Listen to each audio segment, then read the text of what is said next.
Alhamdulillah. Alhamdulillah. Alhamdulillah wa kafa wa salamun ala ibadihi alladhina istafa. اللهم صل على سيدنا محمد وعلى ال سيدنا محمد كما صليت على ابراهيم وعلى ال ابراهيم انك حميد مجيد. اللهم بارك على سيدنا محمد وعلى ال سيدنا محمد كما باركت على ابراهيم وعلى ال ابراهيم انك حميد مجيد. اللهم ترحم على سيدنا محمد وعلى ال سيدنا محمد كما ترحمت على ابراهيم وعلى ال ابراهيم انك حميد مجيد. اللهم تحنن على سيدنا محمد وعلى ال سيدنا محمد كما تحننت على ابراهيم وعلى ال ابراهيم انك حميد مجيد. اللهم يا ربي وسلم على سيدنا محمد وعلى آل سيدنا محمد كما سلمت على إبراهيم وعلى آل إبراهيم إنك حميد مجيد. مولاي صل وسلم دائما أبدا على حبيبك خير الخلق كلهم. محترم بزرگ و عزیز भाई و बहनें, my dear brothers and sisters, shara brothers and sisters, alhamdulillah, thumma alhamdulillah, thumma alhamdulillah ala din al-Islam. Vi tackar Allah att han har gett oss la ilaha illallah Muhammad Rasulullah. Han har gett oss vår iman och islam. Han har gjort det möjligt för oss att lära känna honom. Och visat oss genom sin älskade profet Mohammad Mustafa sallallahu alaihi wa sallam hur vi kan leva ett gott, meningsfullt, fridfullt liv här på jorden. Ett sånt liv som kommer att skänka lycka och framgång både här och nu och evighet till nästa. So we thank Allah for the blessings of Iman and Islam. He has given us La ilaha illallah Muhammad Rasulullah. He has enabled us to get to know Him, to recognize Him, and shown us through His beloved Messenger Muhammad Mustafa sallallahu alayhi wa sallam how we can live a good, meaningful, peaceful, fruitful life here upon earth. Such a life that will bring joy, success and happiness both here and now and forever and ever in the hereafter. Fasallah Jalla wa ala ka lakh shukr hai ka Allah Pak ne महज अपने फजल व करम से ईमान और इस्लाम की दौलत से नवाजा ये मुबारक कलमा ला इलाहा इल्लल्लाह मुहम्मद रसूलुल्लाह अपने पहचान का एक रास्ता अता कर दिया और जनाब हुजूर अकरम सल्लल्लाहु तआला अलैहि व आलिहि वसल्लम के जरिए हमें जिंदगी बसर करने का वो बेहतरीन तरीका अमली तौर पर सिखाया और दिखाया जिसका नाम इस्लाम है और जिसमें दुनिया आखिरत के भला हुए बूट। अब ये खुतबात का मेरे हिंदुस्तान के सफर से पहले सिलसिला चल रहा था तो उसे आगे करते हैं। ये इस्लाम की कुछ बुनियादी बातें हैं और ऐसी बातें हैं कि दो की जोड़ियां थी, तो अभी जोड़ी आई है, बारी आई है तौहीद और तवक्कुल की जोड़ी की। उसे क्या मतलब है वो इंशाल्लाह इस खुतबा में समझाया जाएगा।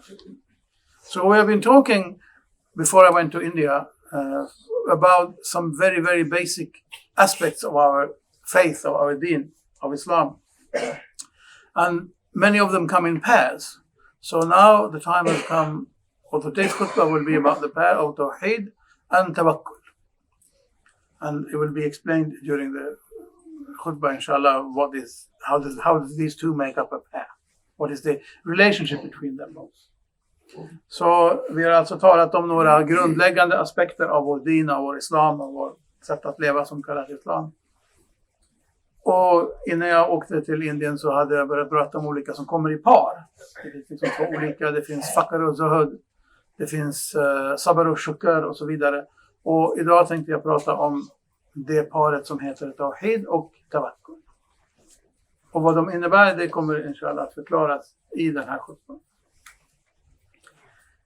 På enkelt sätt skulle man kunna säga att egentligen så kan man uttrycka hela det här med bara några få ord, nämligen allting från Allah, allting till Allah. Om vi förstår, om vi har en övertygelse att allting som händer emanerar på något sätt, kommer ursprungligen från Allah subhanahu wa ta'ala beslut. Kun fayakun. Allah skapade världen med sitt ord. Att Allah bestämmer sig för någonting är samma sak som att det händer. Eller det blir till. Så allting som händer oss, alla situationer vi utsätts för, något som någon gör mot mig, om någon beter sig illa mot mig till exempel, ursprungligen så kommer det ifrån Allah. Så om man har ett sånt förhållningssätt att om någon säger någonting elakt till mig, någon behandlar mig illa, någon är liksom hårdhänt med mig. Om jag tänker att det här kommer från Allah, då blir det också ett helt annat sätt för mig att hantera det. Så det är tawhid.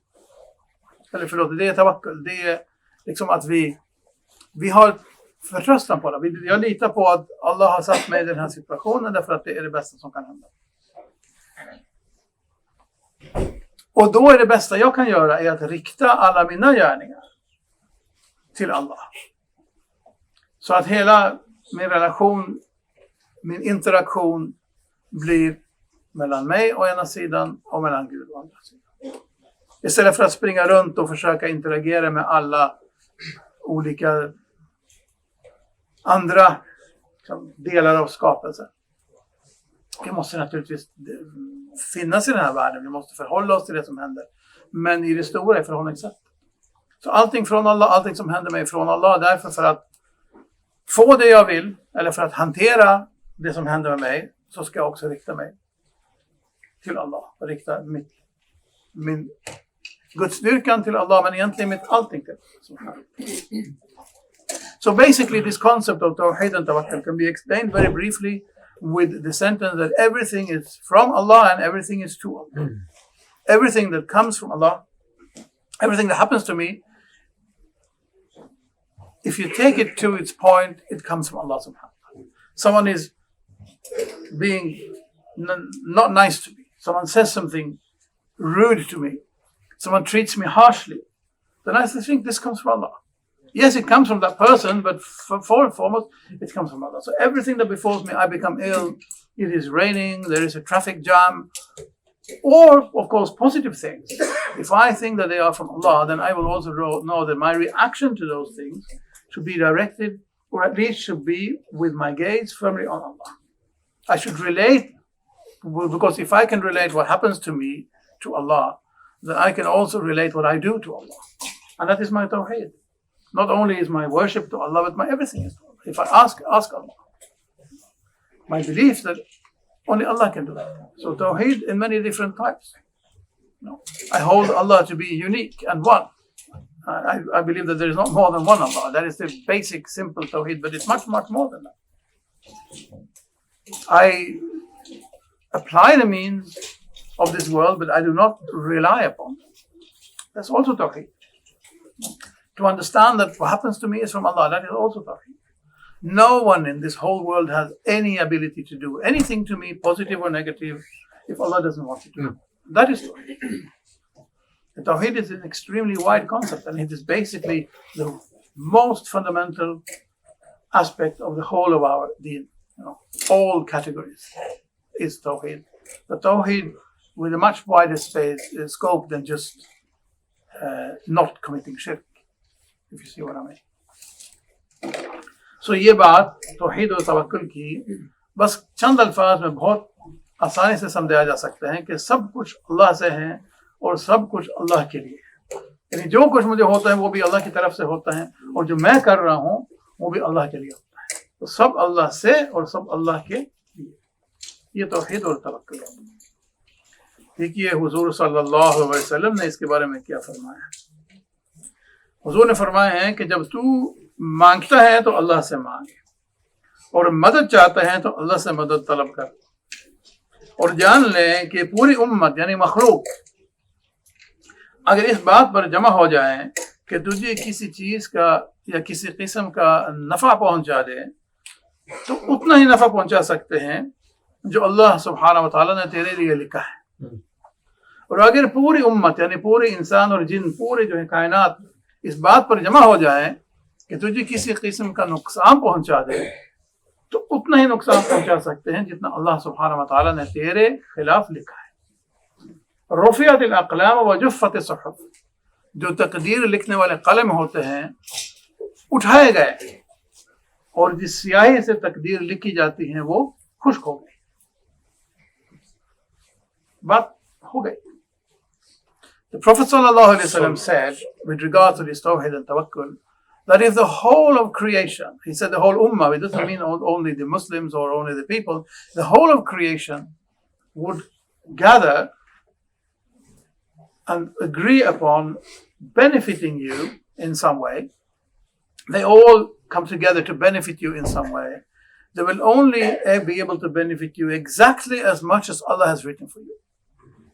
And if the whole of creation, in some narration it also said that the ins and the jinn and everyone, if the whole of creation come together to harm you in some way, they will only be able to harm you exactly as much as Allah subhanahu wa ta'ala has written against you. Then the Prophet ﷺ said, the pens have been lifted, meaning the pens, metaphorically speaking, the pens that write the decree of Allah have been lifted, and the pages have dried. In the older days, when you used ink, wet ink, you dipped your pen in the ink and then you would write on the paper. It will take some time for the ink to dry, not with a ballpoint pen that we use today. But so the Prophet said, the pen is lifted and the ink is dried. I mean, whatever is supposed to happen, it's already been decided long, long before it happened. Så profeten sallallahu alaihi wasallam säger alltså att när du ber om någonting, då ska du be Gud. Och när du ber om hjälp, då ska du be Gud om hjälp. Och om hela världen samlar sig eller kommer överens om att gynna dig på något sätt, så kommer de bara att kunna gynna dig precis så mycket som Allah har skrivit för dig. Om hela världen, och i vissa varianter av hadisen kommer också räkna profeten upp, människor och jinner om hela världen, alla som finns i hela världen, alla som har fri vilja i hela världen, kommer överens om att de ska skada dig på något sätt, så kan de bara skada dig exakt så mycket som Allah har skrivit mot dig. Pennorna har lyfts, pennorna som skriver vårt öde, om ni vill, har lyfts och pappret har torkat. Det är liksom skrivet, det står skrivet och det är liksom, finns ingen möjlighet att ändra på. Sen är det en helt annan sak att det vi gör påverkar vad som händer både oss och andra. Men från vårt perspektiv får vi se det så. I en annan hadith så säger profeten sallallahu alaihi wasallam att den troende vars tro är stark är bättre och kärare till Allah, kärare till Gud, än den troende vars tro är svag. Men det finns gott i båda. Alltså om din tro är stark är det bättre än om din tro är svag. Men oavsett om din tro är stark eller svag så är det bra. Tänk inte liksom att dålig tro, svag tro dåligt, stark tro bra. Nej, svag tro bra, stark tro bättre. Egentligen det som profeten sallallahu alaihi wasallam. Och sen säger profeten i samma hadith att du ska vara girig för det som ger dig någon nytta. Sök girigt efter det som gynnar dig. Och sök hjälp hos Allah. Be Gud om hjälp. Wala ta'jaz. Och var inte hjälplös. Vad kan jag göra? Ingenting. Stackars mig. Be Allahs hjälp och så gör du din ansträngning så gott du kan. Och om någonting händer dig, så ska du inte säga, om jag hade gjort si eller så, då skulle det ha blivit si eller så. Utan säg, det var Allah som hade bestämt och det blev som han ville. Allah gör som han vill. Qadar Allah wa ma sha'a fa'al. För det här ordet om, det öppnar dörren för shaitans verk, för satans verk. Det är ordet om som kommer att så tvekan och tvivel i våra hjärtan. Ett av världens största försäkringsbolag heter IF. Det är ingen slump. Om. Oj, om det händer. Tänk om det händer. Tänk om det händer. Ja. Den spelar verkligen på det här ordet. Om. Lau på arabiska. So the Prophet sallallahu alaihi wasallam says in another hadith that the believer whose faith is strong is better and more beloved unto Allah than the believer whose faith is weak. But in both of them there is good. So you should be greedy for that which benefits you. And you should seek the help of Allah and not be helpless. Don't be helpless. Don't consider yourself helpless. Think that you have Allah on your side. And if something happens to you, meaning something that you didn't want usually, then don't say, if I had have done so and so, then this and this would have happened. But rather say, it was a decree of Allah and He does what He wants. What can I do with that? You have to get on. It happened, so it happened. What are you going to do about it? Why it happened is not even interesting now. It's happened. Leave it. Forget it. It's past. Move on. Because this word if, which by the way is the name of one of the world's largest insurance companies, and it is not by chance, this word if, it opens for the work of shaitan. That is it, if that will sow, that will plant the seed of doubt in your heart. If I'd have done this, if I'd done that, if I hadn't done this, it happened. You did it, it was wrong, it was right, it's past, forget it. Move on. So Huzzur sallallahu alaihi wasallam hadith में फरमाते हैं कि वो मोमिन जिसका ईमान मजबूत हो, वो अल्लाह सुब्हानहू व तआला को ज़्यादा पसंद है और वो बेहतर है उस मोमिन से जिसका ईमान कमज़ोर हो, लेकिन दोनों में खैर है. ये नहीं कि मजबूत ईमान वाले में खैर है और ज़ईफ़ ईमान वाले खैर, दोनों में खैर है, लेकिन जिसका ईमान मजबूत, इसका ईमान मजबूत है उसमें ज़्यादा खैर है, दोनों में खैर है. फिर हुजूर सल्लल्लाहु अलैहि वसल्लम आगे फरमाते हैं कि इस उन बातों की लालची बन जिनमें तुझे नफ़ा है. हुजूर हमें लालची बनने के लिए फरमा रहा है. इन बातों की लालची बन जिन बातों में तुझे फ़ायदा है, नफ़ा है.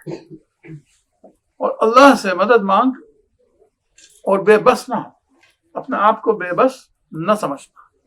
अल्लाह से मदद मांग और कर. और अगर तुझे कुछ हो जाए, कोई मुसीबत तेरी, असाबा का लफ्ज़ है, मुसीबत का लफ्ज़ हुजूर ने इस्तेमाल किया, आगे कोई मुसीबत तेरे रास्ते में आ जाए तो यूं ना कहे कि अगर मैं ये करता तो यूं होता और वह करता तो वो होता है. इसलिए बस यूं कहना कि बस तकदीर अल्लाह ने मुक़द्दर फरमाया और अल्लाह जो चाहता है वो करता है. अल्लाह ने चाहा, यूं समझो. इसलिए कि ये जो अगर का जो लफ्ज़ है, ये गोया कि शैतान का कलमा है. अगर जो है ये शैतान के काम के लिए रास्ता खोल देता है. यानी इस अगर से तेरे अंदर एक कमजोरी पैदा हो जाती है. फिर सोचने लगते हैं कि ऐसा वैसा वैसा, वो हो गया तो हो गया, अब क्यों हुआ, इस क्या फर्क पड़ेगा. हाँ, एक्सपीरियंस है, उसको समझो कि आइंदा वो भूल मत करना, लेकिन बात हो गई तो हो गया. अभी उसको लेके क्या वो खामखा जो है उसको दोबारा दोहराना, अपने ज़हन में दोहराना, ऐसा वैसा कुछ आगे चल. ये हुजूर सल्लल्लाहु अलैहि वसल्लम किसके बारे में है. अल्लाह पाक मुझे भी, आप हज़रात को, तमाम मुसलमानों को तौहीद और तवक्कुल की हकीकत से सरफराज करे. और Allah subhanahu wa ta'ala give me and all of you and all my brothers and sisters throughout the world the reality of these things of tawhid and tawakkul, that everything that comes to us comes from Allah. So everything we do should also be directed towards Allah subhanahu wa ta'ala. Så vi har tawhid och vi har ikhlas. Så må Allah subhanahu wa ta'ala ge både mig och alla mina bröder och systrar som sitter här och alla mina bröder och systrar i hela världen möjlighet att realisera det här med tawhid och tawakkul. Att vi förstår att allting som händer oss, det kommer från Allah. Så allting vi gör borde också vara riktat till Allah subhanahu wa ta'ala. Och akhiru da'wana alhamdulillah.